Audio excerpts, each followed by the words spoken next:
Alright, so we're here up in an attic for a guy in Manteca.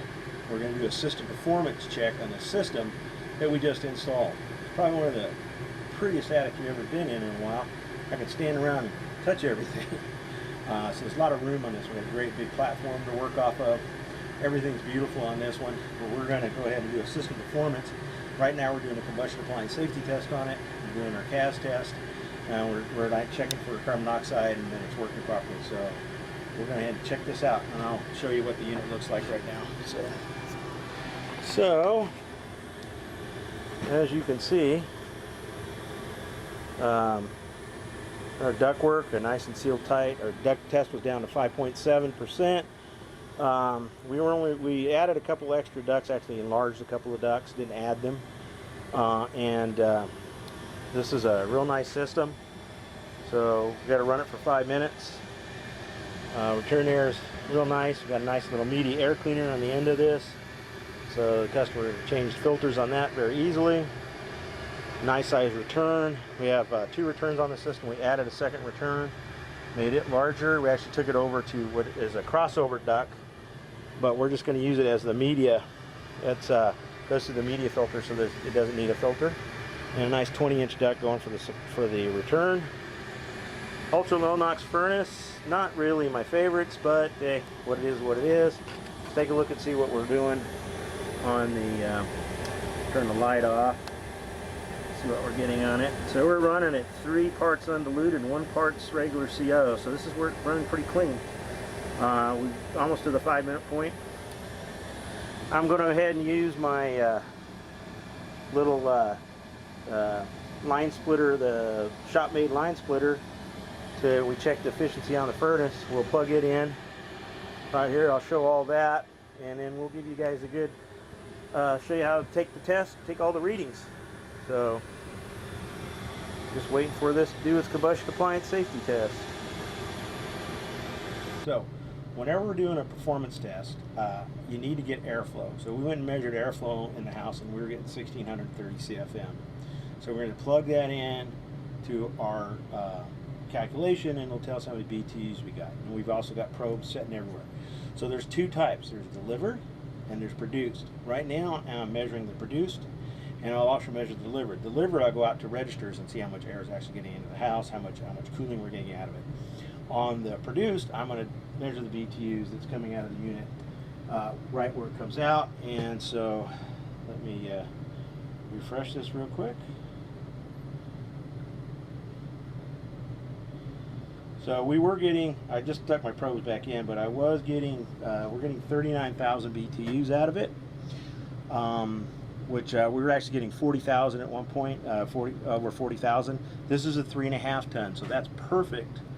We're within 95%, and that's what's being produced. Now we're losing some on to the registers. So the farthest register, Also's getting the most air. We're only getting 33,000 BTUs out of it. So we're losing it because of heat up in this attic. It's about 90, 92 up here. On a hotter day, we're going to lose even more cooling that's not going to get in the house. So this is how we do it. If you look over here, we've got our little line splitter that I've got plugged into the furnace. So it's giving me all the watts and the amps and the volts and the power factor. You can do this with a meter, or as I do it, I just use, I built these little power splitters. So I can get all the readings right off of them. Hold that. So this has a little button on it. It'll turn off the light. So it's actually better just turn on this light. So I can get all the readings from it directly from my power splitter. Let me turn the light off. Might be better with it off. Or actually, let me turn the light down. So you can see I can get the watts, the volts, the power factor, and the amps all off of it just by plugging the furnace. So I'm just plugging in the furnace, and it just plugs in, and so I can get my readings directly off of it. Since it's an attic, I can actually turn the light on and get some better readings. So you can see that it's very easy. I just take a picture of it, and I've got all the readings I need for the furnace. Now I just got to go downstairs and read the condenser. Once I know the BTUs, divide the watts that the equipment's actually using, and we can get the EER of this piece of equipment. So one of the most important parts of doing this is we actually do a load calculation. This is a load calculation for this house, and this load calculation that we do tells us exactly how many BTUs is supposed to go to each room. We can then go through with our flow hood and measure airflow in each of the rooms and check where it's at. We can add that up. It gives us what our CFM is, and then I can go in and make adjustments. Like these two registers are getting too much air, so they're going to need dampers because we need to push some air back over here to this one. This is one of the things that if you don't do this, then you're just guessing at everything. I don't guess. We measure. This is what system performance is all about. So we can add all these up, take readings. The readings you see in yellow are ones that were under, the green ones are right okay, and then the blue ones are a little too high. Now that we've changed the system out, we can see that we've actually increased airflow in some spots to the point to where I actually have to balance the system more. This customer didn't choose to change all his ductwork, so now we just got to look into balancing everything. So that's all we need to do. Got to do load calculation. Oh, by the way, I give them a binder that has all their stuff, and that binder has everything. Their manuals, it has the load calcs, the permits, their invoice, everything's in here. Their warranty information, and they should hang on to this. A lot of people will put it in the attic with a furnace, or they'll hang on to it, because if you come out, I can look in this book and I can get whatever I need to fix that unit right out of here, because it's there with the customer. Don't throw the manuals away.